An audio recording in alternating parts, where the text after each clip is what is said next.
What's up, everybody, and welcome to episode 5 of the HexxedPhenom Gamescast, the show where we bring you the video game news you need to know each and every single week. It goes live every Saturday on youtube.com/HexxedPhenom, on the new HexxedPhenom Gamescast YouTube channel, and on podcast services around the globe, places like Spotify. Still not Apple Podcasts for some reason. Don't know what the issue is. I've resubmitted the podcast twice. Apple's playing hard to get. I don't know why. But on literally any other podcast service you could think of, the podcast should be there. If it's not, then please let me know. But I'm one of your hosts, Joshua Wojcik, aka HexxedPhenom, and normally I'm joined by my co-host, the Abstract Rocker, JP.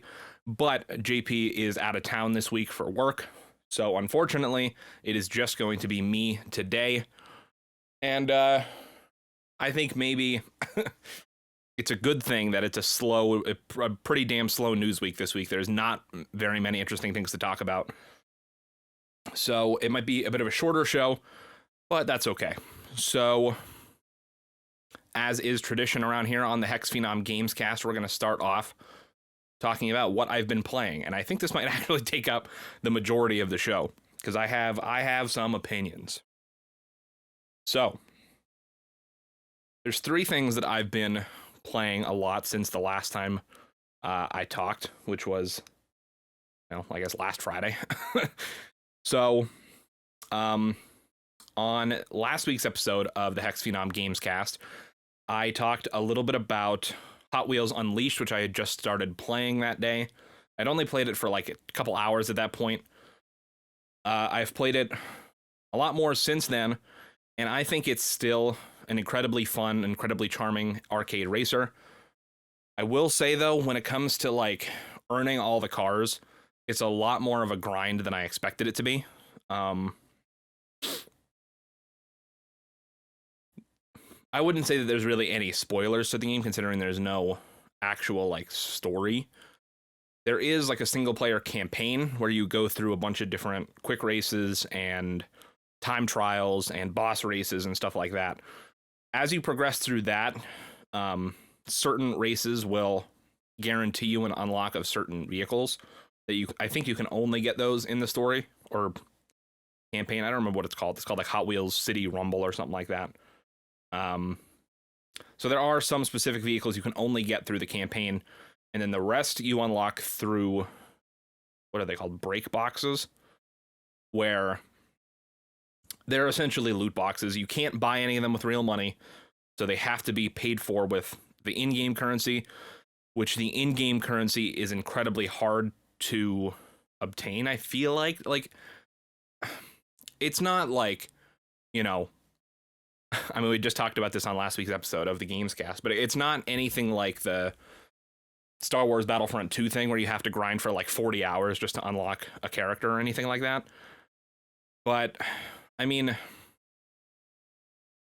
really, once you complete the campaign, the only things you really have to do in the game is to just do quick races over and over again with the computers or play the online multiplayer, which the online multiplayer is pretty fun. The only thing is that, granted, I don't know how well this game sold. As far as I can tell, there's not any sort of crossplay enabled, which might be good in the sense of avoiding, people who are trying to hack or mod or whatever on PC, but also with a game that I don't know how well it's going to sell. I don't know, how well that multiplayer audience is going to thrive. Like, I don't know if in a month's time, if you'll be able to comfortably find, people online playing the game. I mean, I only played multiplayer I played about 7 or 8 races. I think on launch night or maybe the next night. So I was able to find a lobby pretty easily. But like I said, in a month's time, when the player base has kind of died off a little bit, who knows? I believe they already have planned a couple expansions, or at least they're selling season passes to buy expansions and car packs ahead of time. So we'll see what that stuff ends up being. Trying to think what else. Yeah, my only real concern is just, so for context, after I've beaten the story mode, because also in the story mode, completing certain boss races and um, stuff. After certain races, you'll get rewarded with the blind boxes, I think is what they're called, not break boxes. So you'll get rewarded with them, and they just give you a random car. But of course, as is with just about any other loot box type system, you can get duplicates. And so with the duplicates, you can either choose to sell them for coins, or you can dismantle the car for the other type of currency, which is gears, which is what you use to upgrade your cars. The coins are used exclusively to buy blind boxes, or there is a section in the blind box shop where there's a rotating selection of maybe like 5 cars that you can go and just buy with coins. But I can't really tell if I'm just crazy or if I'm stupid. There is a timer in the top left corner that I think counts down from 6 hours until it switches over. But I think, someone in a review said it, that timer is real time, so you have to play for 6 hours before that'll change over, not wait 6 hours in, like, you know, it counts down from game time. So if that's the case, that's really stupid, and that makes it even more of a grind, which is really my only complaint about the game. It's a ton of fun. It's, you know, like I said, a really great arcade racer, and it's super charming, the scale of everything, with it being Hot Wheels and everything.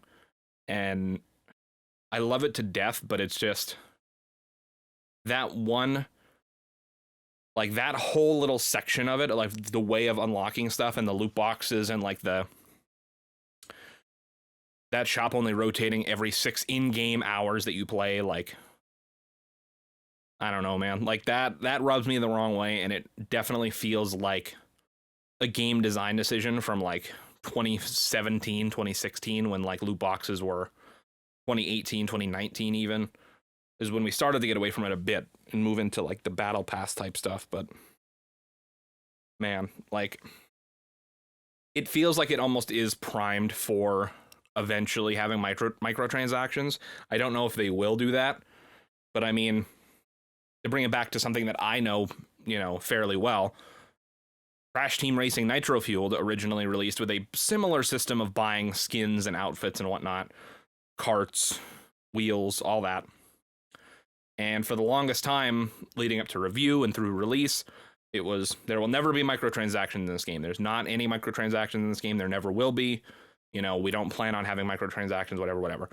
Then maybe like 2 months after launch, maybe it was even sooner than that, they allowed you to start buying the Wumpa coins in the shop, and everybody got really pissed off. So it's definitely a system that I could see something like that happening, like a month down the line, being like, oh, we hear you, it's too hard to buy cars. Well, here you go. Here, buy them with real money now. And it's just like, no, that's not what we meant. That's not what we wanted. So I don't know. I guess if any updates happen with that, we'll come back and talk about them. But I love the game. I do think the method of obtaining the cars sucks. And also, this last part, not many people will care about. But if you're into the game for trophies, and if you're trying to get like the platinum trophy, I would not recommend this game whatsoever, because that is even more of a tedious grind than unlocking the vehicles. There are, I don't remember exactly all the trophies, but the ones I'm specifically thinking of is there's ones for obtaining, like, not total, but just like over your career, like I think 50,000 or 100,000 coins. And then there's ones for obtaining 25 and 50,000 gears. And like, you would think that just playing through the campaign would get you close enough. But when it comes to gears, I think each trophy that is like, oh, collect this many gears and collect this many coins, there's, I think, 3 of each in increments. So I think it's, I don't know exactly, I don't remember, but say it's like collect 5,000 coins, 10,000, and then or I think it's 5,000, 25,000, or I don't know what the hell it is. But just imagine it's like 5,000, 10,000, 15,000 for both. I've only just got recently, like the second iteration of the coins trophy, which means I'm still about 5,000 away from that. And then I haven't even gotten the second gears trophy, which means I'm still, like, once I get the second one, I still need to double the amount of gears that I have. I think it is 25,000 and 50,000. I think it's 10,000, 25,000, 50,000, but whatever it is. And I'm not even goddamn close. And you get like a pathetic amount of gears for dismantling cars. You get maybe like 30, depending on the rarity of the car. But I think the most you can get from dismantling a legendary car, which they're hard enough to come by, you get maybe 100. So I'm too lazy to do the math, but it takes, you would have to dismantle like probably 1,000, or no, probably like 100 freaking legendary cars to even get 10,000 gears. And it's just, I hate when games in their trophies make you grind way harder than you need to for no reason. I mean, that was a gripe that I had with Tony Hawk's Pro Skater 1+2 remake, or whatever they called it, where I had every other trophy in the game done, but then they want me to grind for an additional like 40 hours to get to level 100. And it's like, why? Why do they do stuff like that? I mean, I understand the amount of people that care about trophies and achievements is such a small amount of the player base that they probably don't care or don't think it affects sales at all, which I'm sure on the grand scheme of things, it doesn't really affect sales that much, but still, it's just a gripe that I have with it.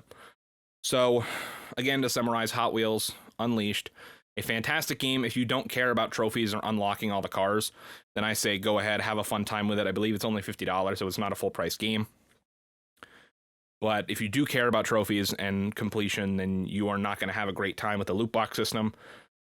There have been times where I would save up a bunch of coins to get like 10, 15 boxes at a time.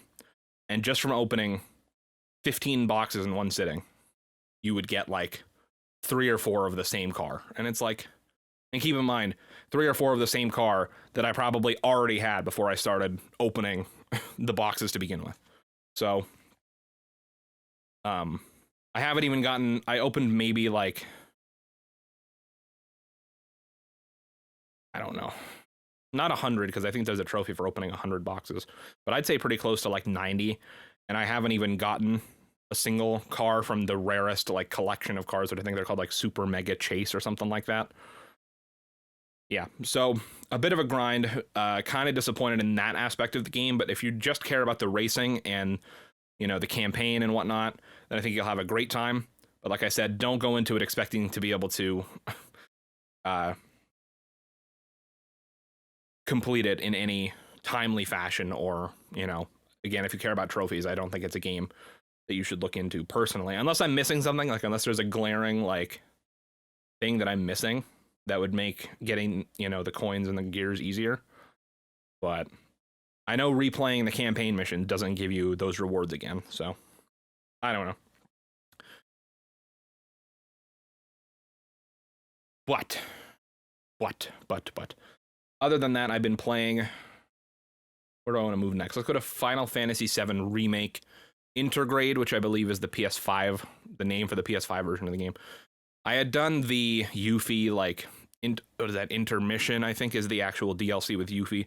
I did that quite a while ago, like when it first came out, and then I had slowly been making my way through it, and then I downloaded it again recently, and I was like, I'll go back and platinum this, which, keep in mind, I platinumed the game on PS4, the Final Fantasy VII Remake, and you can transfer your save over, and I believe that would pop the trophies, but I technically didn't own Final Fantasy VII Remake on the PS4. My friend, I game shared it from his account, and we are not game sharing now on PS5, so I can't actually access the PS4 version of the game to go and upload my save to download to the PS5 version, which is really freaking annoying. So that means I have to play through it again. And I was like, okay, you know, whatever. Sure, I'll go through and play it again.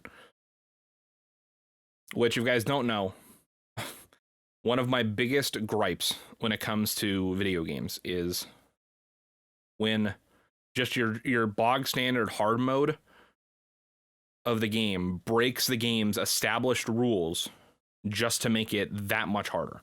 I hate, like, artificially spiking the difficulty like that, if that makes sense. Like, I would much rather it just be all of the rules and things that you learned throughout your first playthrough are still intact. It's just, the enemies take more damage, they deal more damage, like, general stuff like that. But with Final Fantasy VII Remake, what they do is, well, first of all, you can't access the hard mode until you've beaten the game on normal difficulty. So it basically acts as your New Game Plus mode. And it's like, okay, sure, great, whatever. You keep all your items and materia and all that, and, all your characters are still leveled up, which you would think helps you, but it really doesn't. Because not only are all of the encounters beefed up so hard, like, the enemies probably, like, maybe I'm exaggerating, but it seems like throughout the normal game, I don't think I ever had my entire party fall unconscious, except for maybe, like, one boss fight where I did something stupid. Or, like, one of the VR missions, maybe. I don't remember. But I've never had my entire party fall unconscious. In hard mode, very, very easily, just any random battle just can wipe out your entire party multiple times. And it's just how much harder the enemies hit in general. But then on top of that, they put in place that you can't use any items in your inventory. So all of the items that you went through and spent all your meticulous time collecting and buying and stuff throughout your first playthrough, even though it's New Game Plus, you carry them over, but you can't use any of them. So that means your methods of healing and reviving your party during battles is left down completely to spells, which you can only assign spells through materia, and that takes up slots on your weapons and armor. And the annoying thing about it is that you, instead of, like, actually being able to have some type of variance and being able to, like, structure your party for each, battle before you go into it, like, remembering, like, okay, well, I know these enemies are weak to fire, so let's put fire on everybody, like, make sure everybody can do fire spells, oh, this person will hit us with this big attack that might kill us, so let's put on some barrier or defense spells or whatnot. Let's give this person, like, some healing and defensive spells, and then let's make this person our tank or whatever. And, like, you can't really do that because all your healing items and revive items are unusable. So you have to have every single person in your party having multiple revive materia and healing materia, which takes up a bunch of slots on your character. And then because of how beefed up the enemies are, pretty much everybody needs to be carrying at least 2 health up, like to give you more total health points. And magic point up. And so it's like you basically have no variance in, like, there's no strategy to hard mode. You just have to keep throwing yourself at a battle and get lucky to win, which is really freaking annoying. And the thing that just makes me mad the most is that just forcing me into playing a certain way is really annoying in hard mode. And I hate that you can't use healing items. And on top of that,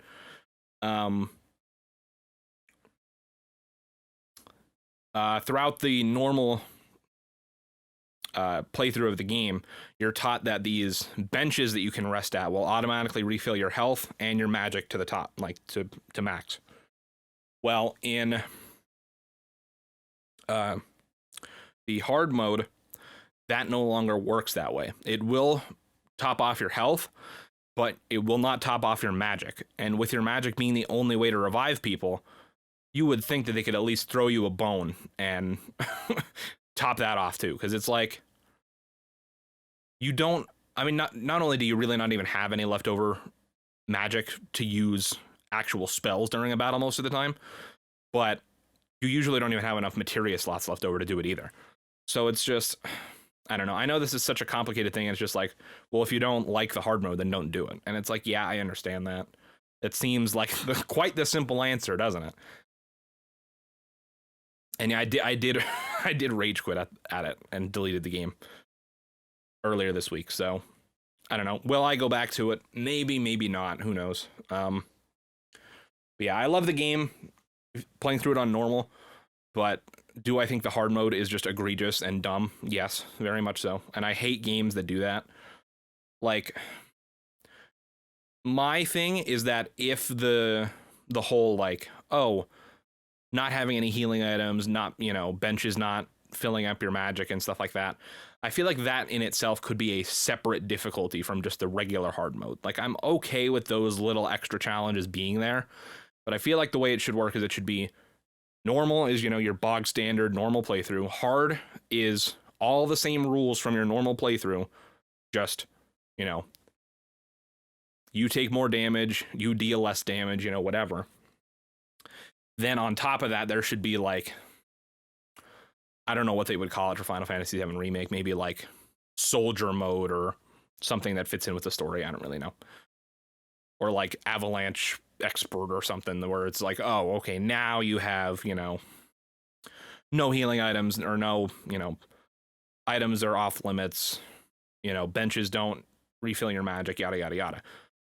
I'm okay with stuff like that when it's a separate difficulty, but when it's just normal, it teaches you how to play the game and it's the normal mode, but then you have to basically relearn how to play the game a completely different way for hard mode. I don't like that. If the game has to break its own rules, its own established formula to be harder, then I think it's complete bullshit. I don't know. Maybe this is just a stupid little gripe that I have, but I've said it on streams and videos so many times. I hate when that happens. I hate when games do that. So I don't know. Maybe it's a hill not worth dying on, but hey, it's just my opinion. But otherwise, like I said, I love the game. I'm excited for Remake Part 2, whenever that may come. I hope they learn their lesson and change the hard mode, but I doubt they will. But the third and final game that I've been playing a lot recently is Far Cry 6. That just came out last night. Yeah. Well, yeah, it came out yesterday, Thursday. And it's my first Far Cry game. So if that gives you any insight into how I'm feeling about it, because I know a lot of people, I've seen a tale of two different things from reviewers. And I guess it's one thing that splits off into two. There's a lot of people that are saying, it's the exact same Far Cry game that you've known since 3 or 4, but it's still just a ton of fun. And then there's the opposite side that I've seen with reviewers where it's the same thing you've played since Far Cry 3, and it's boring at this point. So, like I said, I've never played a Far Cry game before, so I have no opinion either way on that argument of it. I've been having fun. I mean, I don't know if it necessarily lives up to what I thought it would be. I mean, I don't really know what I was expecting, but I've heard so many good things about the Far Cry games for so many years and never played them that I think I might have had a little bit too high of expectations going in. I don't think it's bad by any means. I think, it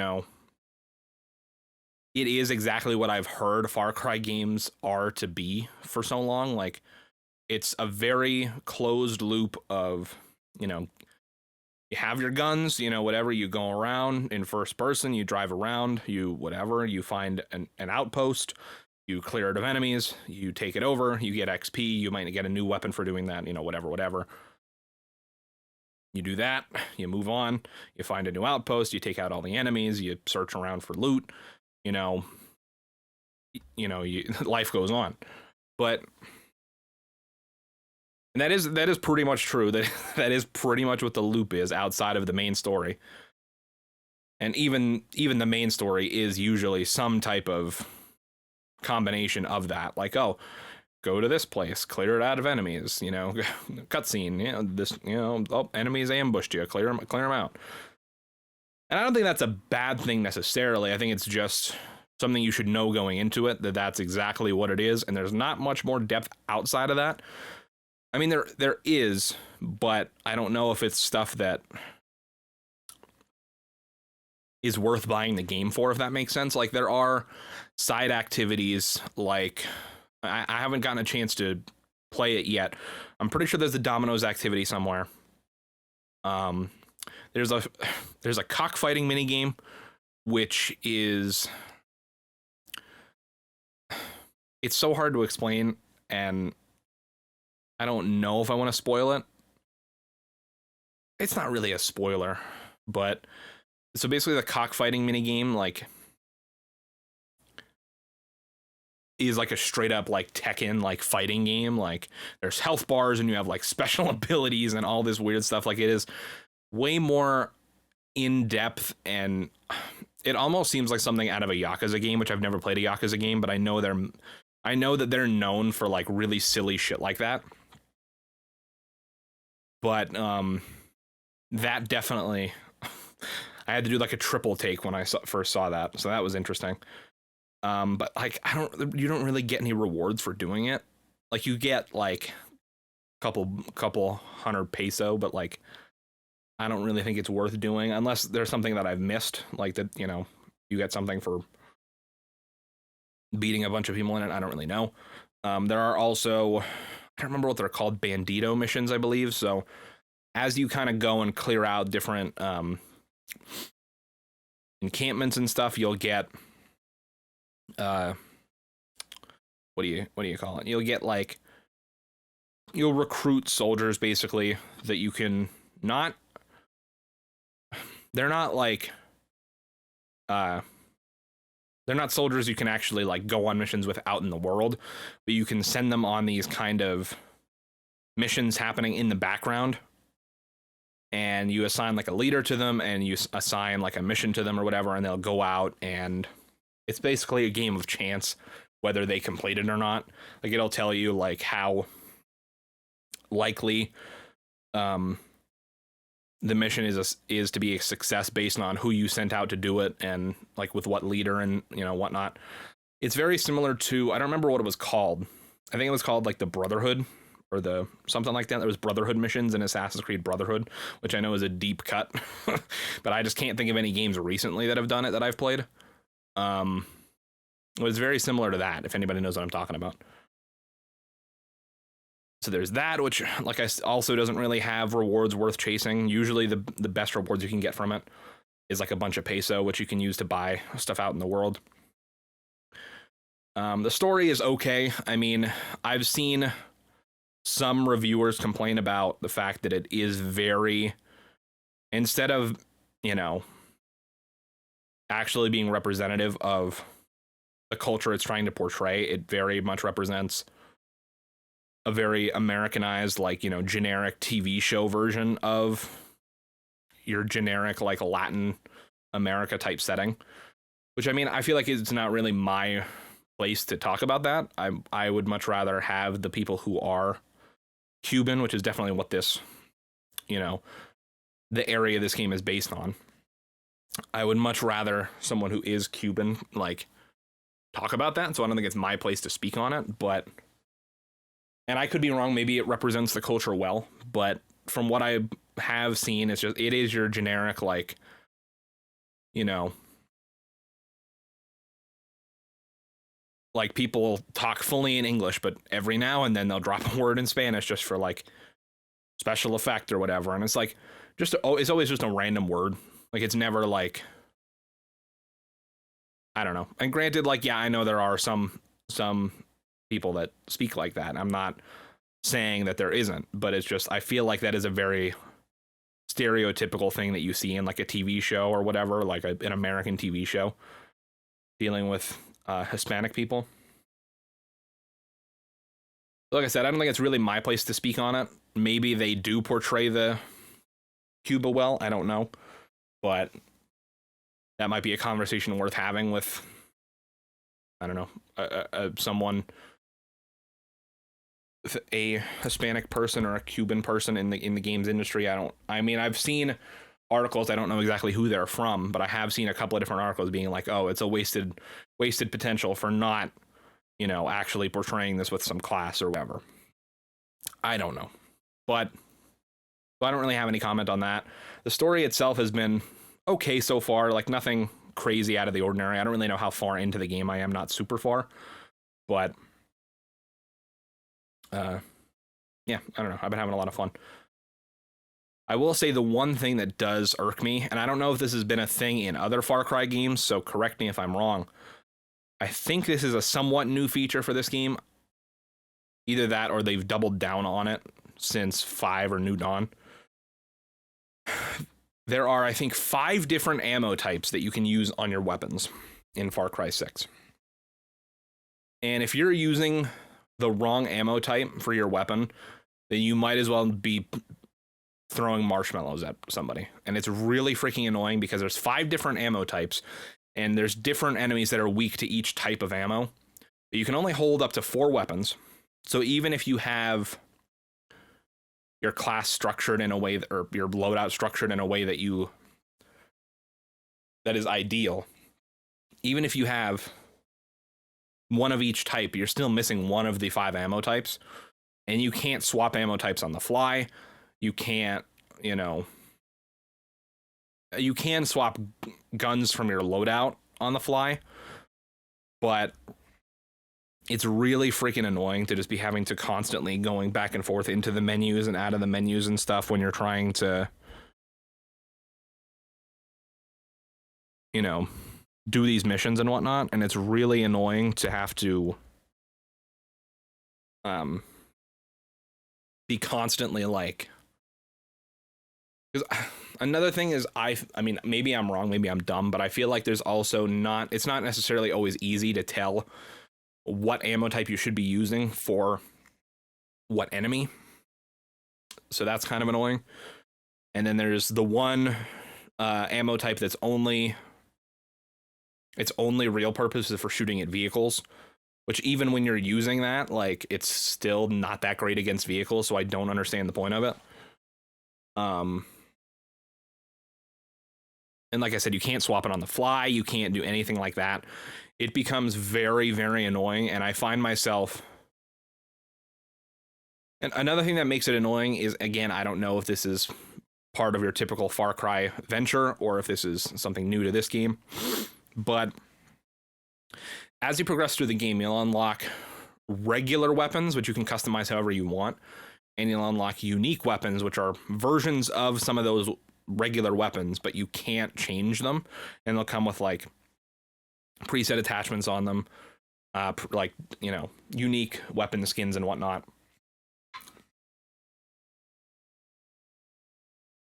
The thing that sucks is that, like I said, you can't change them.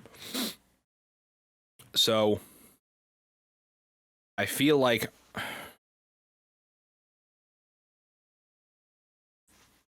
if you're trying to have an optimal loadout, sometimes the unique weapons aren't good to use if they don't fit in with the type of ammo that you need. And like I said, it does seem pretty regular, or like on a pretty regular circumstance, where you will come into all 4 or 5 of the different enemy types in one situation, and you're like, well, now I need 5 different weapons, and I only have, like, especially early on in the game when you don't really have, like, the ability to even craft some of these other ammo types. It's very, very annoying. And even later in the game, it's still very, very annoying. Because it's like, oh, I'm trying to be stealthy, and it's like, oh, I can't tell what ammo type this guy's weak to, so I'm just going to shoot him in the head with an armor-piercing round from a sniper and see what happens. And it's like, oh, no, he was actually weak to fire, to incendiary rounds, and now I was trying to be stealthy, and now this guy knows exactly where I'm at, and now I just blew stealth for the whole mission. So in situations like that, it is very annoying. I believe scanning people from far away, it'll tell you what ammo type they're weak to, but that information goes away as soon as you actually, like, put your phone away. Like, it'll scan them for a second, and it'll be like, okay, this person's weak to... It'll be like, this person's weak to incendiary shells, and it'll tell you that their weapon has poison rounds. But then that information goes away, and there's no way to get it back after you've scanned that person. So unless you have a great memory, which I have a horrible memory, I have a terrible memory, I have ADHD, ADD, whatever. I have a horrible memory. So the second that I put the scanner away, I'm like, I don't remember what anybody was weak to. Let's just go in with their armor-piercing rounds and hope it works. But So yeah, that aspect is very, very annoying. I would much rather them just have not done that. Or at least not doubled down on it so hard. Like, literally every single enemy you come into contact with is weak to one of the 5 types of ammo. And if you're not using that type of ammo, it doesn't even make any sense. Like, I don't know. Granted, I'm no expert in guns, but like, if I shoot someone with an armor-piercing round on a sniper, and just because they don't happen to be wearing armor, it should still kill them, but sometimes it doesn't, and it's really annoying.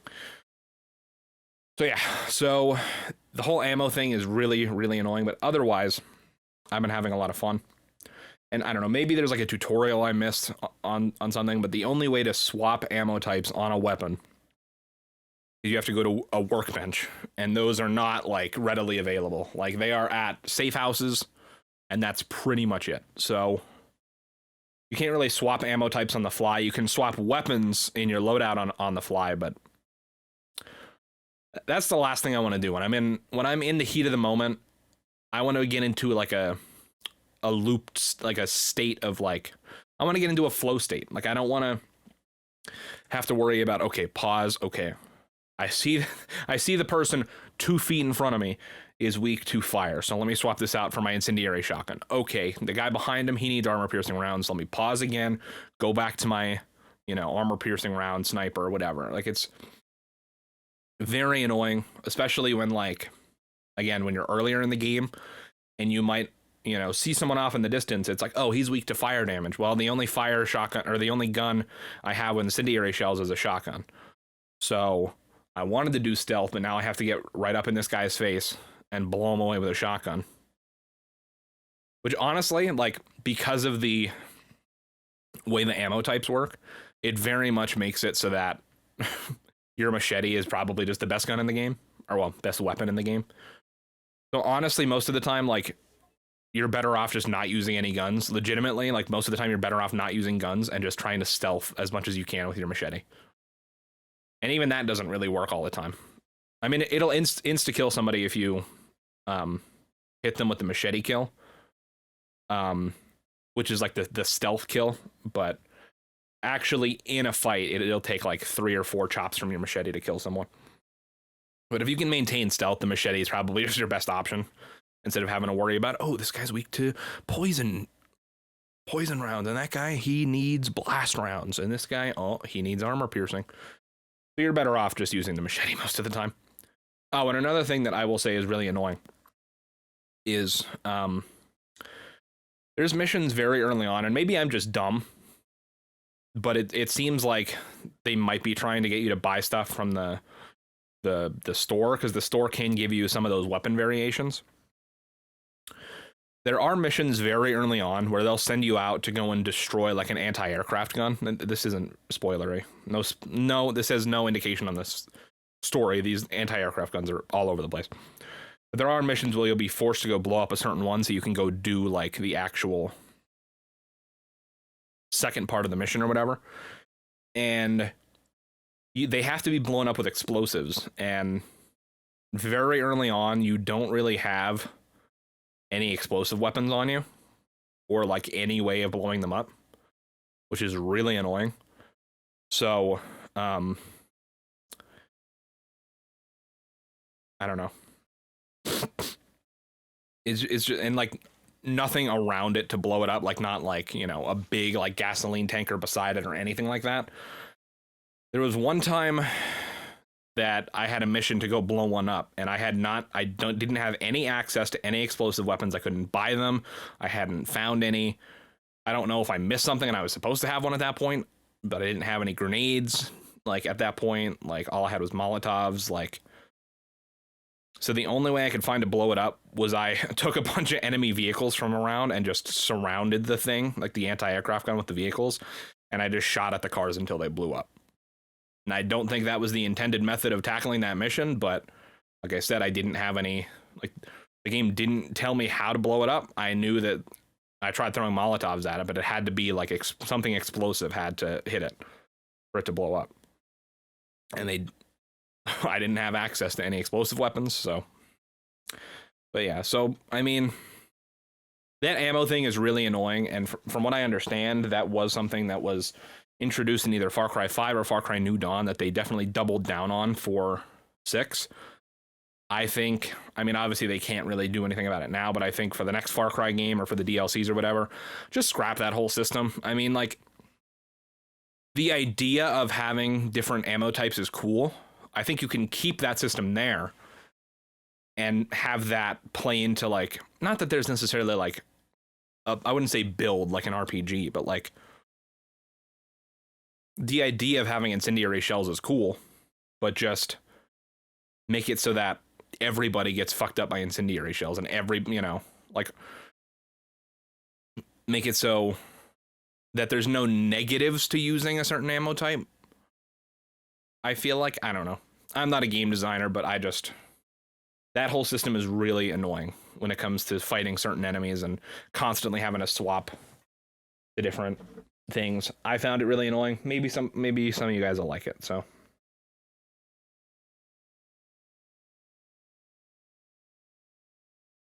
But considering I just talked for almost 40 minutes about all this stuff, I told you guys I was going to talk about the games mostly, because I'm telling you, there's like no news stories. There's technically like 4, maybe, and I really scrounged for some of these because there's really nothing to talk about. So I guess we'll get the biggest one out of the way, which is the worst kept secret in game. Well, this isn't their headline. This is my headline. The worst kept secret in gaming is now official. Rockstar announces Grand Theft Auto Trilogy re-release with new improvements. This is by Michael McWhorter over at Polygon. GTA 3, Vice City, and San Andreas get updated in the Definitive Edition.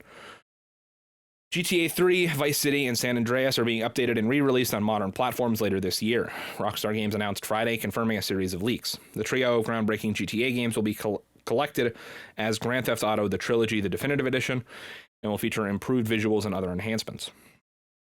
Rockstar's collection promises, quote, across-the-board upgrades, including graphical improvements and modern gameplay enhancements, end quote, for all 3 games. Quote, while still maintaining the classic look and feel of the originals, end quote. Rockstar promises more details in the coming weeks and warns that it will begin removing existing versions of those classic GTA games from digital retailers next week. GTA The Trilogy, the Definitive Edition, is coming to Nintendo Switch, PlayStation 4, PlayStation 5, Windows PC via the Rockstar Games Launcher, Xbox One, and Xbox Series X in 2021. The collection is also coming to Android and iOS in 2022. The release of GTA The Trilogy, the Definitive Edition, is timed with the 20th anniversary of the Grand Theft Auto 3's original release on PS2. Rockstar said on its website that it plans to celebrate the anniversary in GTA Online, promising commemorative clothing and liveries and teasing some unusual activity occurring in and around southern San Andreas. So, we have covered a few times already on the 5 episodes we've had of this show, GTA The Trilogy, Definitive Edition, is now official. So, I mean, I think I spoke about it a couple of times here on the show already. I've never played GTA 3 or Vice City. I've played maybe like a total of like 3 or 4 hours of San Andreas, and that's across like 2 different playthroughs or something like that. So I never really got, to give those games a fair shake. I'm excited to play them remastered and stuff.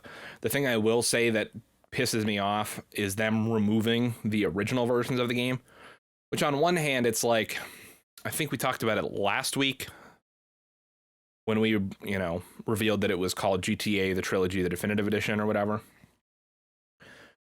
JP was like, well, people are going to get confused. How are they going to be able to tell the difference? Well, they're not going to have to tell a difference because now there's only one version of the game on digital storefronts, which is, I don't know. It's definitely, because I guess we'll have to see more about how the games perform and how they are. But if I had to guess, and I mean, this is just me, I have a weird feeling that there's going to be a controversial change in these remakes that people don't like. That, like, something that's changed from the original to the remake that people are going to be pissed about. And now they're not going to be able to go back and play the original version on modern platforms, which is very, very, very annoying. And you could have the conversation about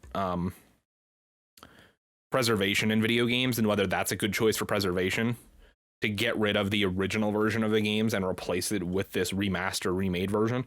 And I guess it remains to be seen. Like I said, it depends on how much they actually change in the games. But I mean, yeah, there's not much else to say. We've known this is coming. I've called it a couple times on the show the worst kept secret in gaming, and I still stand by that because this thing has leaked like 6 times, I feel like, in the last like 4 or 5 months alone. And I'm glad at least it's confirmed now, but I know fans are still not quite happy about this. Not that I feel like it needs to be a separate news article that we read about it, but I did see a news article somewhere saying that GTA 6 was trending on Twitter after Rockstar announced the GTA Trilogy collection. So I'm assuming most of the fan reception is cool. We don't care. We want GTA 6, which I mean, for me, as someone who hasn't played these games at all, really, I am a lot more open to this than I am seeing GTA 5 re-released and whatever again. I was going to say remastered, but GTA 5 expanded and enhanced looks no different to me, basically. But yeah, so I mean, clearly fans still are not excited about this, really. I've seen generally a little bit more positive reception than I did with expanded and enhanced, but I mean, at this point, like, they'll release every other GTA game except GTA 6 or GTA 4, which is, I mean, I don't know, maybe this is controversial, but I kind of would have rather seen a GTA 4 re-release just because only for the, not that I think the GTA 4 is better than GTA 3 San Andreas Vice City. I'm not saying that. But GTA 4 will, at this point, is the only GTA game that hasn't, well, I don't know about GTA 1 and 2, I guess, but the only 3D modern GTA game that hasn't gotten re-released or, you know, ported in some form or fashion. Like, it's still stuck on the 360 and PS3 and PC. So, I don't know. At this rate, we'll probably get GTA 4 expanded and enhanced before we get GTA 6, but I don't know. I'm cautiously optimistic to see how much different this is going to be from San Andreas and those games.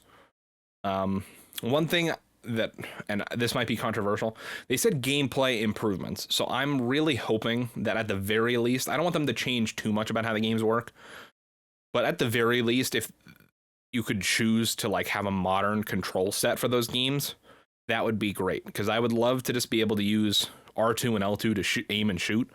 Because, man, back in the day when we did not have like a universal standard for what buttons are to like aim and shoot, man, that was one of the things that like why I couldn't play GTA, why I didn't play San Andreas for that long, was because it's like, I don't remember the actual buttons, but it was like, it's like square to lock on and like triangle to shoot, and I'm like, nope, this ain't it, chief. So at the very least, give an option for there to be a modern control scheme and I'll be happy.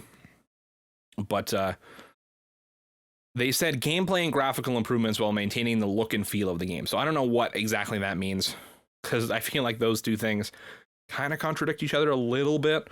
So we'll see what happens. I mean, I also hope this isn't exorbitantly overpriced, which I have a feeling it might be. So we'll see what happens. But either way, like, no matter what, I disagree with them taking the original versions off of the storefront, because I feel like it would actually be beneficial for them to, for people to, I mean, depending on how much they change, but I feel like it'd be like, oh, you know, like seeing how they compare and contrast. And like, if you already own the game, you'll still be able to play the original version of the GTA trilogy on PS4 and Xbox One. And I guess they're removing it from PC and everything too. I don't know. It seems like a very Nintendo type move to do that. So I don't know. But it's official. And I don't like that they're removing the original version from the storefronts, but I think choice is always better. Like, being able to go back and buy the original PS2 versions and also being able to buy the Definitive Edition remastered version at the same time or whatever is important, in my opinion. So let's go to the next story, which is, again, I told you guys, we are really struggling to find news this week. EA is considering renaming the FIFA series. This one's by Joe Screbbles over at IGN. EA says that it's, quote, exploring the idea of renaming its FIFA series. If it did so, it would be end an almost 3-decade association between EA Sports and the International Football Organization. In a press release about the launch of FIFA 22, EA Sports Cam Weber explained, quote, as we look ahead, we are also exploring the idea of renaming our global EA Sports football games. Sorry, guys, I think I'm starting to come down with a cold, so I apologize. The developer made clear that this wouldn't change its football games, extensive partnership, and licenses. This means we're reviewing our naming rights agreement with FIFA, which is separate from all other official partnerships and licenses across this football world.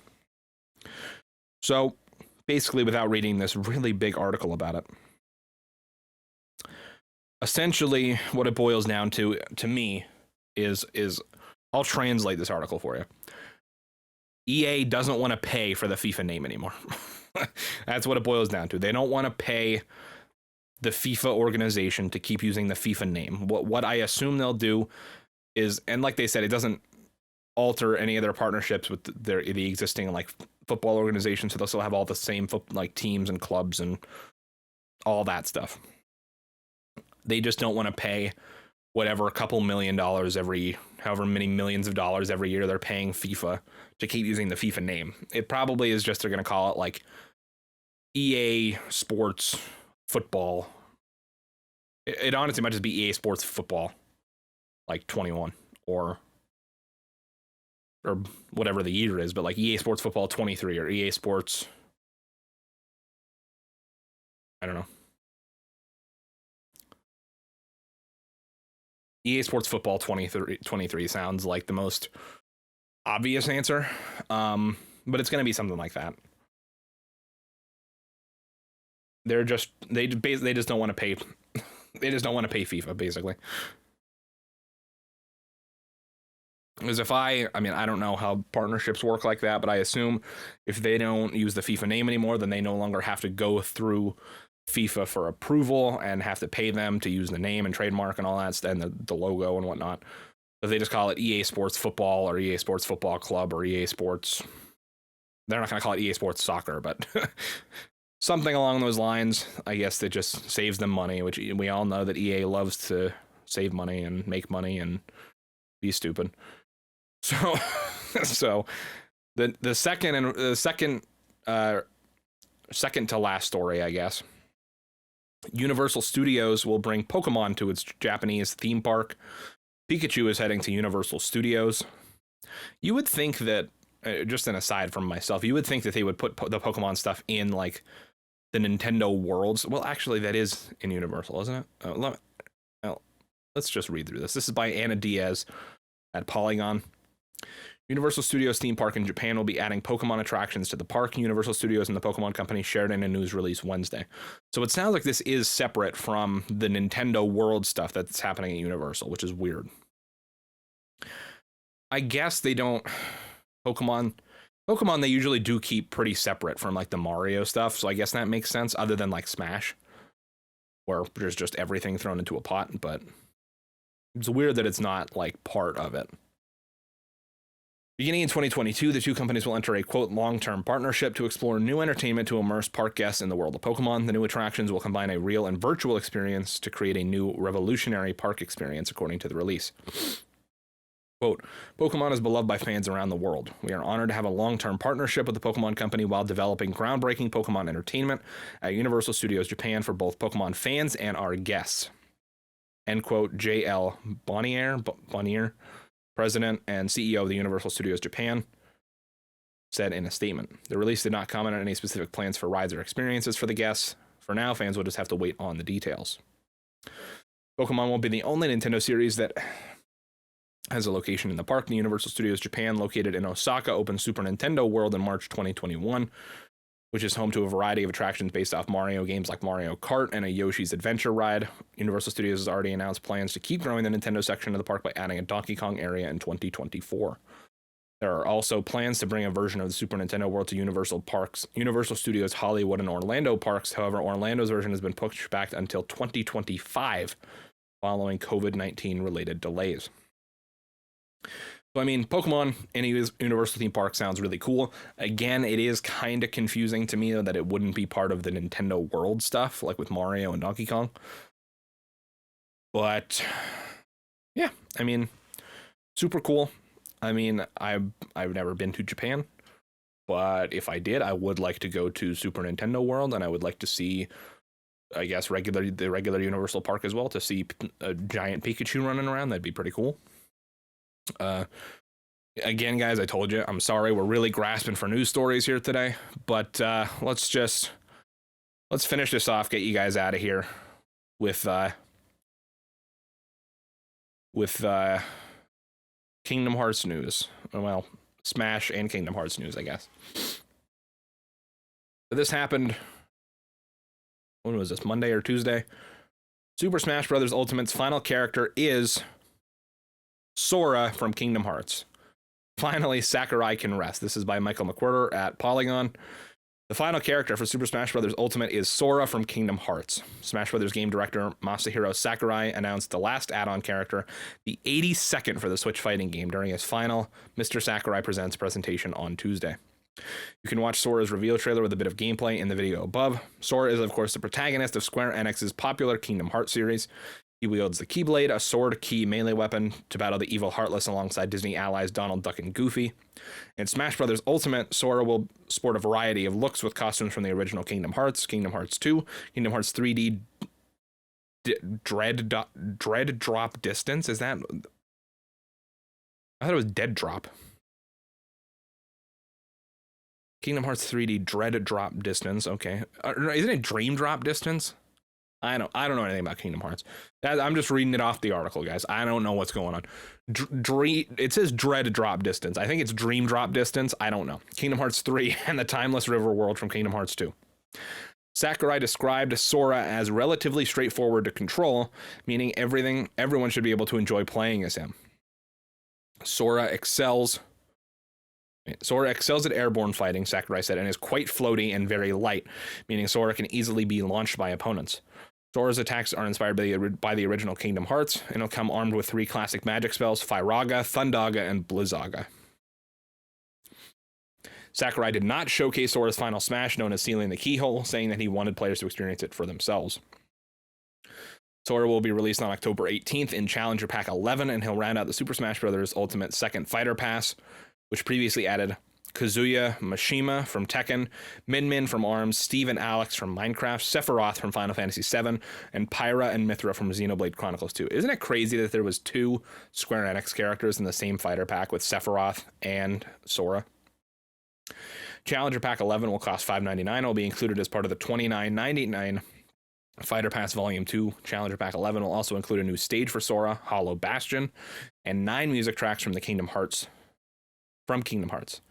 Switch owners who have a save file for Kingdom Hearts Melody of Memory will unlock an extra song. There's so many Kingdom Hearts games with so many weird titles, guys.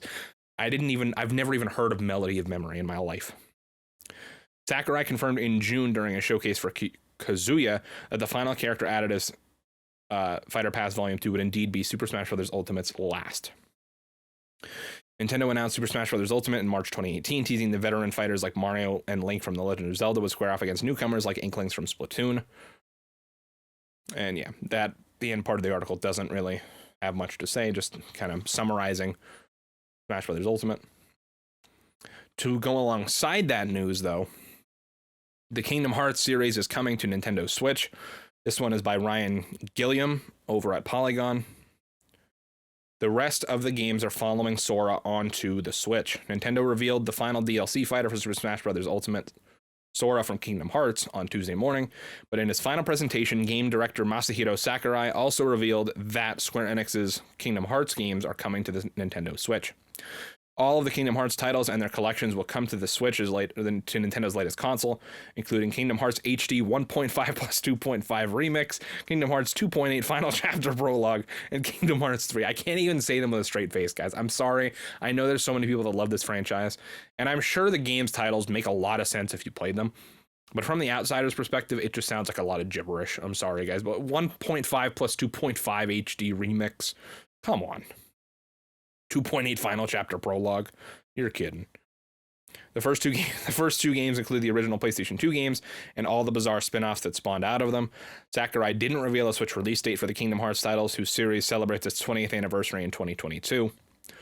But Sakurai did say that Kingdom Hearts 3 will only be available in a cloud version, meaning it'll need internet support in order to run properly.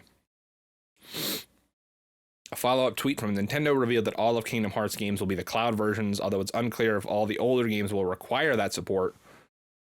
The 3 packages will come to the Switch in a single title. Nintendo and Square Enix will reveal more information about the Kingdom Hearts games and their Switch debuts at a later date. So I didn't know that all of them were the cloud versions of the game, which means you'd have to stream them all. I think, at least according to that article, it seemed like there might be clarification needed, because it would make sense that Kingdom Hearts 3 would need the cloud version, because that was like a built for PS4 and Xbox One. I don't see why any of the other ones would need that, though. I mean, I don't know how remastered those games actually were in those collections, but I don't see any reason why they should need to be running on the cloud, considering they were originally PS2 games. I don't see why you wouldn't just be able to bump down the resolution and still run it on the Switch without the cloud versions. So if that's true, if you really can only play all of those games through the cloud version, that kind of sucks.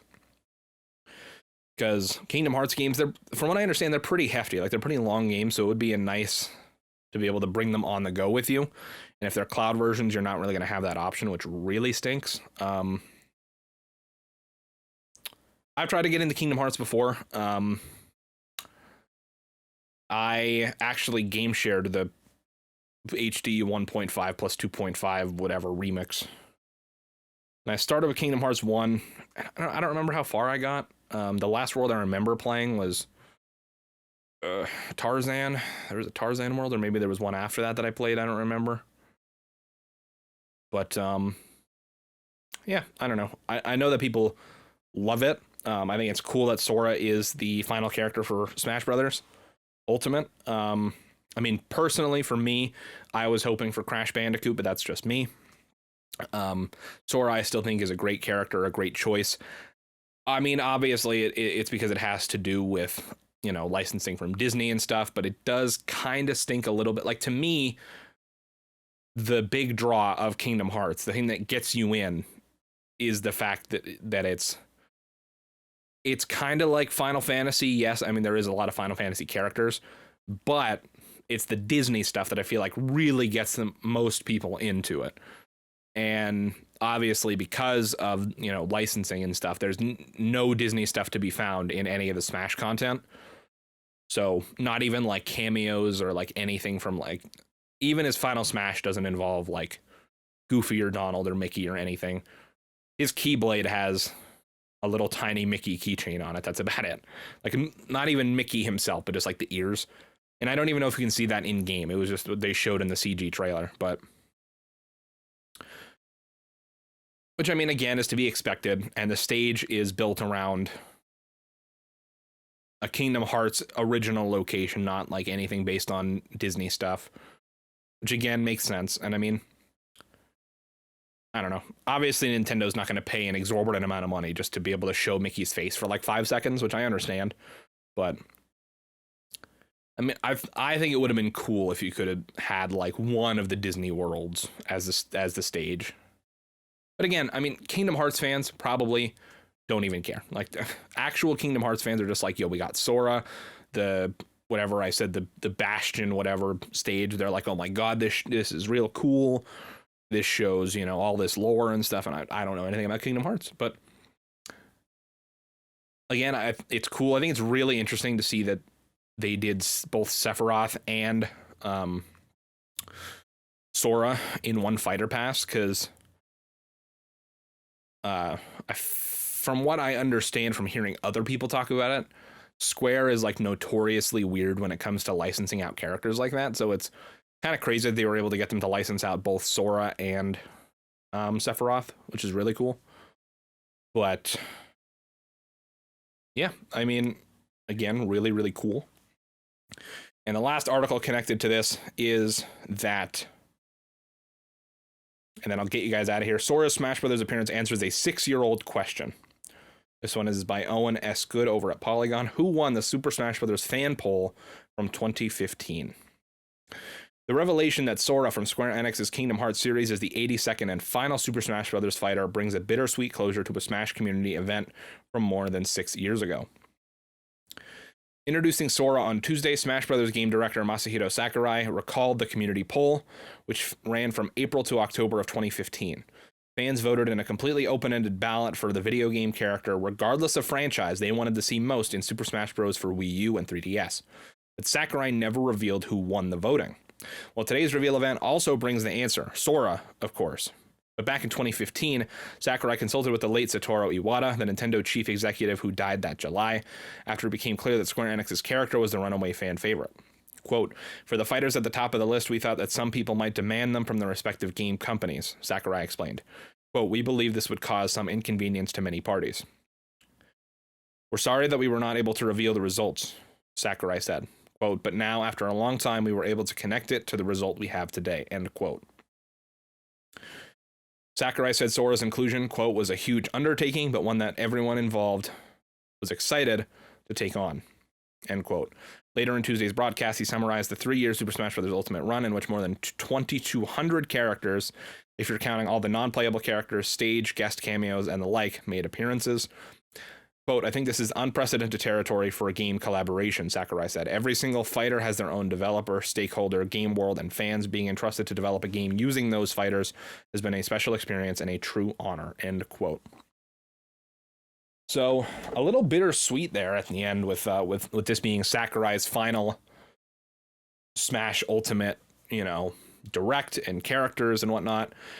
And I feel like I've heard this for the last couple of Smash games, that it was going to be Sakurai's last game. I don't know where that stands. I don't know if that's been announced or not, if Sakurai has said this is his last game or not.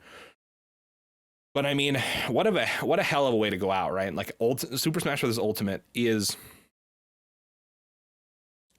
I mean, for lack of a better term, it is the ultimate Super Smash Brothers game. And like, regardless of, the mechanics in it, because I know, and I mean, I don't know the in-depth stuff of Super Smash Brothers, but I know like a lot of people still play Melee to this day because of all the different things that Melee had, like wave dashing and all that other stuff or what have you.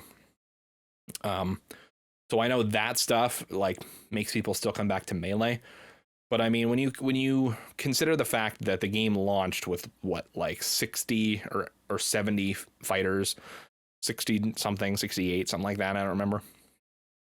But when it launched with that many fighters and every single character that had ever been in a Smash Brothers game was back, and I mean, I'm not a huge Smash Brothers fan, so forgive me if I'm wrong, but to my knowledge, almost every stage, almost every item, like song, whatever, it really was the ultimate Smash Brothers game. And I think going forward, I'm interested to see what they're going to do. Like, I assume there's still going to be more Smash Brothers games, obviously. They're not going to let this franchise die. It's like the third best-selling game on the Switch, if not higher, I'm pretty sure. So they're going to keep making Smash Brothers games. The only thing that I think is crazy, or that people should watch out for, I guess, is that I don't see any reality where the next Smash Brothers game brings back all 82 characters again. I would wager that there's no way in hell that happens. It probably cost, I mean, I don't know. I'm honestly surprised that they did it at all, but I think it costs too much money and Nintendo's not going to want to do that. And then have to worry about getting new fighters on top of it and having to worry about move sets and balance and stuff for 82 fighters. Like, I don't think they're going to do that. I think it's going to be pared back a bit more. I think we'll get maybe like 40 or 50 at most. And I think a lot of them might be newer characters. I really don't know. I mean, what the hell do I know? I don't play Smash a lot, but that's just what I would assume is going to be the case. Like, I really don't see them being able to do Ultimate a second time in terms of all the characters, all the stages, all the items. You know, I don't see them being able to do that again. Because you also have to worry about like if that's your goal, and I'm kind of honestly blown away that it didn't happen with Ultimate, but it's like any characters that Nintendo doesn't own, you have to rely on them saying yes. So like, imagine, like, not that it would be that big of a deal that I think people would care that much, but like if your whole shtick with Ultimate was everybody is here, and then imagine like randomly Sega was like, well, no, we don't want Sonic in there.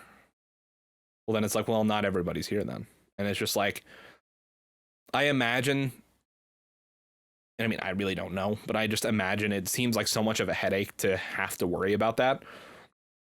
And especially now that they have, you know, Cloud and Sephiroth and Sora from Square Enix and Sonic from Sega and Snake from Konami and like all this other stuff. And it's just like, I don't see a world where they can get all those people back again. I could be wrong, but it's also a matter of not only can they, but do they want to and will they? So I don't know, guys. Maybe some of you guys are more experienced with Smash, and let me know what you think down in the comments below.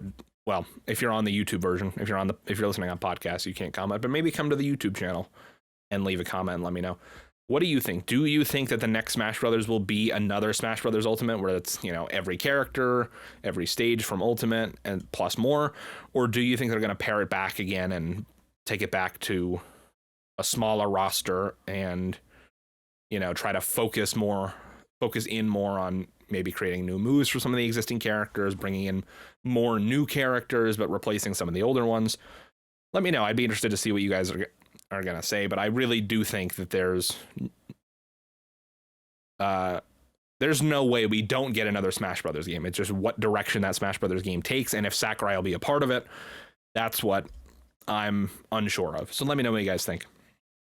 But with that being said, even though I said it was going to be a shorter episode, we still managed to make this over an hour, but I did rant pretty hard about the games I was playing. But thank you guys so much for tuning into this episode of the Whoa. Hang on. All right. Slow it down. Try that again. Because I was about to mess things up. I was about to mess up. Okay. Try it again. Thank you guys so much for tuning into this episode of the HexxedPhenom Gamescast, show where we bring you the video game news you need to know about each and every week. It goes live every Saturday at youtube.com/HexxedPhenom on the HexxedPhenom Gamescast YouTube channel and on podcast services around the globe, except for Apple Podcasts because they're playing hard to get for some reason. But otherwise, that's where you can find the show. Thank you guys so much for tuning into this episode 5. And next week, we should be back with, JP. And hopefully there'll be some bigger gaming news for us to talk about next week. But again, thank you guys so much. And I still haven't come up with a new outro for the HexxedPhenom Gamescast. But until next time, guys, Phenom out.